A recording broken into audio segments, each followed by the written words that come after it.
The convergence of our voices is the song of our beauty. Many voices will speak here, the song woven through diverse notes. I'm talking with Helen Rappaport. Is that how I say your name properly? Yes, hard Yeah, tea. It's not yeah, French. hard T. Okay, yes.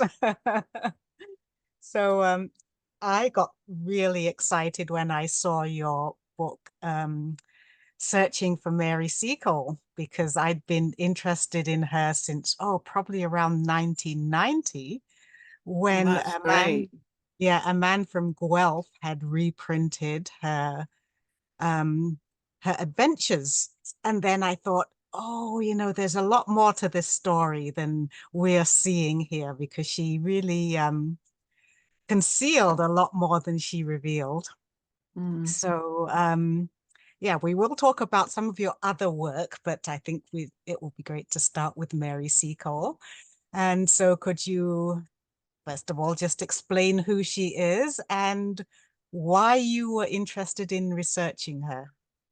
Well, Mary Seacole in the last, I guess, 25 years has become completely absorbed into British culture as an absolute black icon.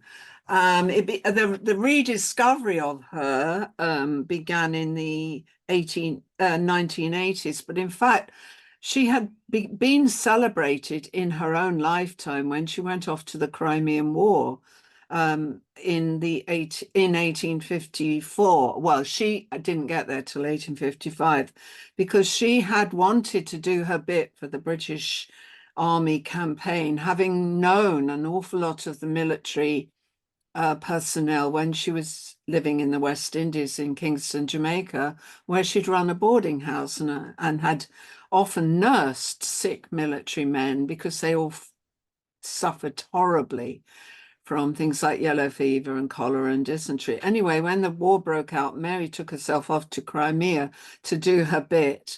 And she very much became a legend for the months that she was out there. She was out there about 16 months, I think. I can't remember exactly.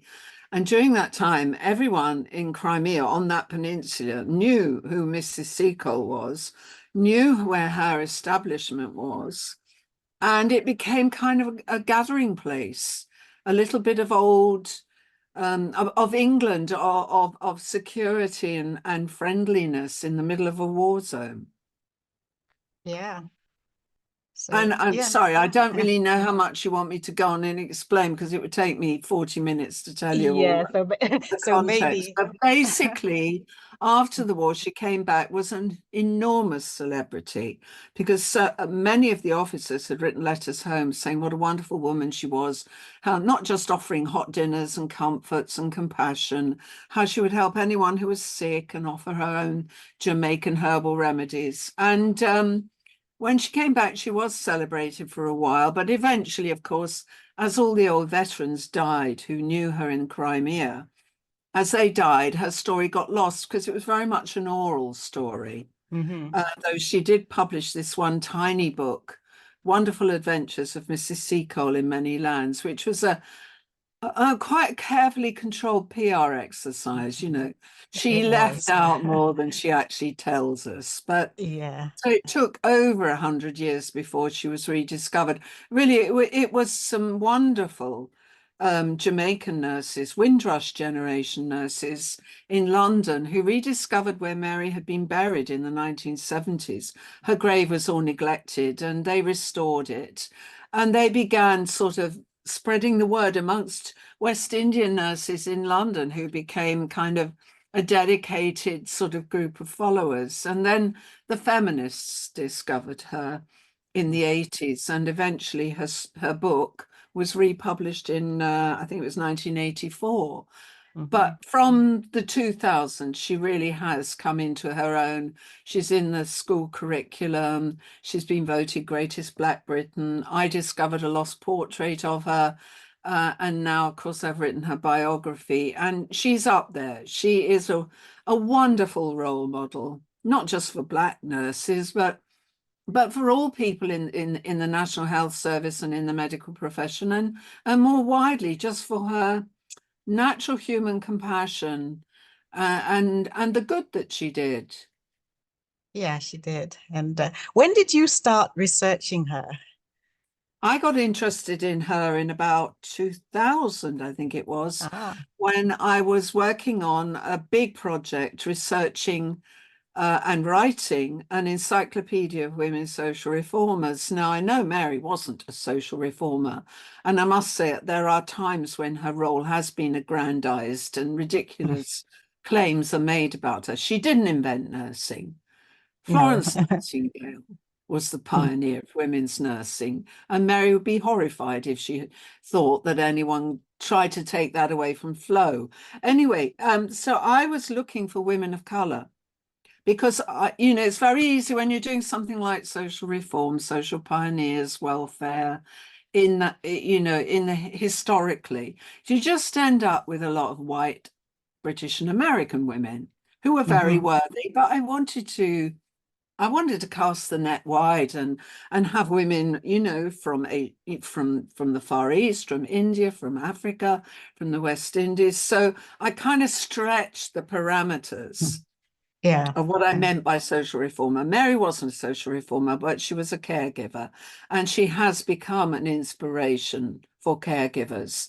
And I felt, I could justify including her. Well, when I wrote the entry on her for my encyclopedia, there wasn't much material available on her then. And of course, the No. internet was in its infancy, and Hmm. I really had very little material to go on. So I wrote a rather pitiful entry, I have to say, in my own terms now, having Yeah. spent, because after I did that, I thought, that Mary's story, there's so much about Mary's story that she's not telling us. There's so much that's Hmm. hidden either deliberately by her or has been lost or Hmm. forgotten. So I decided I wanted to try and write her biography. Well, I very quickly got preempted by someone else who decided to dive in and rushed through a very flimsy biography that actually, I have to say, really was under researched and has got quite a lot of errors. So I couldn't get it signed to publish it. I mean, then it was very difficult to get Black History signed, at that time. Hmm. And I decided I became, I wouldn't say obsessed about Mary, but I was so determined to get to the truth of her story, or as much as I could, that I kind of researched her story as a hobby, on and off, in between doing other things. I've had a bit of spare time, I'd do a bit more searching. And in the end, it took me 22 years Wow. before I could get her story published. But I Yeah. Yeah. did, and I'm Yeah. so proud. Yeah. I'm That so was a proud great that I feat. Yeah. finally got it out there, because in that period, of course, with more and more things becoming digitized, more books being available through Google Book Search and online and stuff, I was finding much more information over that period and piecing together little fragments, little details. So in the end, I did pull together, I think, quite a good coverage of her life. I mean, there are Yeah. still gaps. There'll always be gaps. Yeah. A So lot the less the than there were when I first started. yeah. So the daughter remains a mystery. This is my enduring frustration. She Mhm. had an illegitimate daughter born in around 1840, and I can't find her. She just disappears. Yeah. She was with her mother in Crimea, because one or two of the soldiers met her and were charmed by her because she was very beautiful. Her father, I'm pretty sure, was an Irish officer. And there were one or two nice descriptions of her, but after Mary, for obvious reasons, had to completely airbrush her out Hmm. of her public narrative, because it's bad enough, difficult enough getting her story out as a Black woman in Hmm. 1850s Britain, but as a Black woman with an illegitimate child, no way. She Yeah. had to, and sadly, conceal a lot actually in her book. She never even names her parents. She doesn't say she was the product of a mixed heritage relationship, and that she doesn't even tell the reader her husband was white. But of course, she didn't Hmm. have the daughter by her husband. This is the really tricky thing, because when I did the sums and the research, it would appear she had the child while still married to Edwin Seacole, who Hmm. I'm pretty sure was an invalid. So they might have Yeah, had an understanding. But Sally disappeared, and I wasn't sure what name she went under. I think she used the name Grant. Well, Grant is the most horribly common name. yeah. In Jamaica, it's the 16th most common name. It's very, very common in Jamaica, but universally, you can't find Sarah Grant without more Hmm. detail to go on. And I've never been able to trace her. And I just find that tragic, because if she married and had children, there might be living descendants of Mary Yeah, somewhere. yeah. But And I it, keep yeah. hoping I'm going to get some email out of the group of someone to say, Mary Yeah. Seacole was my great great granny or something. Yeah, wouldn't that be something? Yeah, Yeah, but finding that portrait was actually amazing. And that was. yeah. I really felt when I found the portrait, and it's too long a story to relate here, but you can read about it on my website. I really felt like I was destined to find it and Yeah. Mhm. make sure it went where people could see it, because in different circumstances, it could have got sold into private collection. It could have disappeared into Mhm. a vault somewhere. Um, and I wanted to make sure that it was in a big public museum. So, National Portrait Gallery is where she belongs, and she's in the right Mhm. place. Yeah. Yeah. So maybe we'll move on from Mary Seacole right now and talk about some of your other work, because you just finished a project about the Romanovs. Um, Well, the Romanovs have been my other, I guess, abiding passion, along with Queen Victoria and Mary Seacole. yeah. And I kind of alternate between them, because I didn't want to get stuck too much with Romanovs, although I never intended to write. I don't know why, I've just written my fifth book about them, not exclusively about them, but Romanov linked. Um, but I fell into Romanovs really by accident, because an agent suggested, as I was a Russian speaker and had a great passion about Russian history and culture and stuff, that I should look at the Romanovs. And so I did my first book on them in 2007, about the murder of the Romanovs. And I went to Siberia. I went to Ekaterinburg, where they were murdered, to research the story. And from there, I did two more, but I did other books in between. And I'm kind of just getting going on what I promised myself is the final Roanoke Link book. Yeah. I wasn't really going to do anymore, but there was, I mean, in publishing, it's so difficult coming out with the right idea that's going to keep your publishers happy. They're very picky. Yes. And with nonfiction and history, it's very tough at the moment. In fact, my Mhm. American publishers said to me, when I was thinking what I would do after the book I finished last year, he said, well, the only subjects that really sell in North America are Tudors, Queen Victoria, and World War II. Oh, Roanoke and World War II. So anyway, I am working on one last idea connected. It's not so much about the Romanovs actually, as about the people who worked for them in the entourage, the loyal followers who Mm. endured captivity with them in Siberia and managed to escape out of Russia Wow. instead of being Yeah. murdered by the Bolsheviks. So, Mhm. and this is quite an engrossing idea, because these three people, although you know their names, they're in the background. Two of them published memoirs about their experiences, or about the Romanov family. They tend to not, they don't, or their books talk about the Romanovs, but they don't talk about themselves. Mm. So we don't actually know a huge amount about them personally. So I thought, well, I want to see what happened to them after they got out of Russia on this awful train across Siberia to Vladivostok. A nightmare, absolute nightmare, getting out of Russia in the middle of civil war in 1919.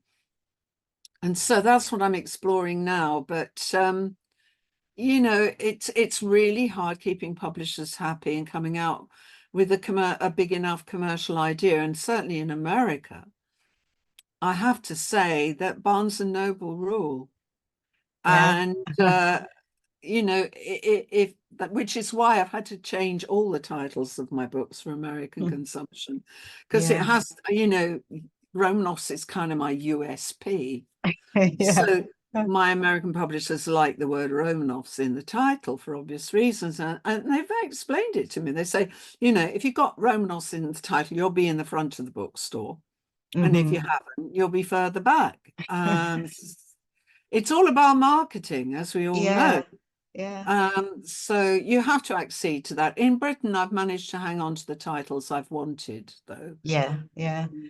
So I So, think that there's something to be said for independent bookstores, the smaller ones, which oh is yeah. actually where I saw your Mary Seacole book and I thought, Oh, I'm oh, jolly glad. Thank you. yes, I'm yes, jolly glad. I love the indies. I mean, yes, we have to support them and keep them going. yes, yeah. Because the big stores they have a certain way of doing things They're and a very lot gets left selective. out. Yeah, Yeah, they're yeah, very selective. They only go for the kind of more lowest common denominator. No, that's to denigrate, but the more populist stuff, the stuff they know that's going to sell, they won't take yeah. risks. No, no. So, up to a point, you have to accommodate that. Mm-hmm. Mm-hmm. Mm-hmm. So what else do I have on my notes here? Um, so what led you to writing your historical books? Well, I studied Russian at university, and Mm. I fell in love with it as Russian as a language as an impressionable teenager when I read Dr. Zhivago and then graduated to Yes. Tolstoy and Chekhov. And, there was always something back when I grew up in the Cold War era, the Mm-hmm. 60s, there was something always so mysterious and fascinating about Russia. It's that riddle inside an enigma that Winston Churchill talked about. And so I really wanted to study Russian, and I was very lucky because I was at a girls' grammar school where they introduced Russian in the sixth form. So I did Wow. it. I Mm-hmm. did a crash course at school. I got O level and A level, and then I had a year out, but then I went on to university and read Russian special studies at Leeds University. And I'd always wanted to write history. It just Yeah. took me a long time to actually get around to doing it professionally and being able to earn a living. This is the thing. Yeah, it So, is. Yeah. so I spent a while not very successfully at all being an actress, not for long. I got bitten by the bug at uni. Yes. And once you do get bitten by the bug, you have to exercise it, if only to say, well, I've been there, done it, and it didn't work. Yeah. So I got out of acting, but all the time, even when I was acting, I was doing freelance work, doing translation work in the theatre, working with playwrights on new versions of Chekhov, and I was doing bits of freelance history writing for part works and magazines and stuff.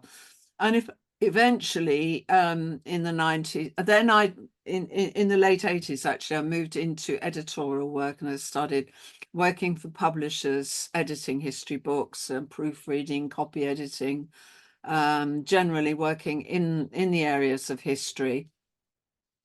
And eventually I took an enormous decision, and it was difficult because I was a single parent at the time, and I wasn't honestly sure if I was going to be able to earn a living at it. I took the plunge, gave up my freelance editing, and started writing full time, writing history. So I've been writing history since 1998, so about 26 years now. Wow. Yeah. So, and how many books do you have out? I have 16 published. Wow. One has been delivered and is going through the editorial process, and that will be out in US and UK February next year. Yeah. And I've just started this new project on the Romanov entourage. Yeah. So, yeah, you did mention that you like to write about Queen Victoria, and I read the Yeah. one. magnificent obsession. Oh yeah, And about the death of Albert. Yeah. yes, and I hadn't realized just how she had just dropped out of the world, so to speak, Yeah. after he died. And It yeah, was yeah. really approaching a serious crisis, a constitutional crisis in by the early 70s. I think if there hadn't been that chain of events where her son almost died of typhoid fever on the anniversary of his father's death in 1872, if she hadn't then had to go and emerge and thank the public for their support, because everyone in the churches across the country were Mhm. praying that Bertie wasn't going to die young like his father. But that turned things around. She started re-emerging. But if she hadn't started re-emerging, plus with the encouragement of Disraeli, who was Yeah. her favorite prime minister, I think there would have been calls for her to abdicate in favor of Bertie, definitely, because she Hmm. really at times didn't want to do the job anymore. Yeah, yeah. And And people were getting really disgruntled with it. hmm.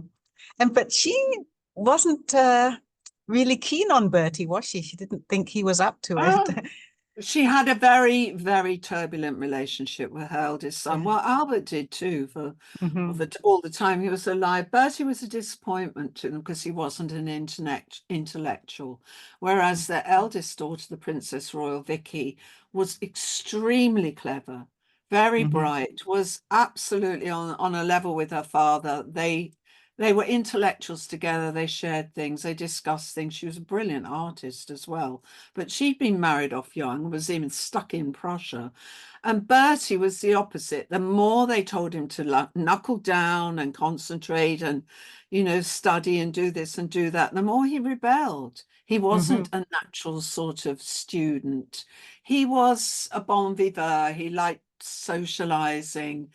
He liked going to the horse racing and gambling and doing all the things he shouldn't because everything he did made him very controversial. I mean, he got embroiled in a gambling scandal, in a divorce scandal, and then he was caught with a woman in his bed when he was in an army camp. And that was one of the things that drove Albert to his grave, worrying about his son. And they both, Victoria and Albert, were deeply disappointed in Bertie.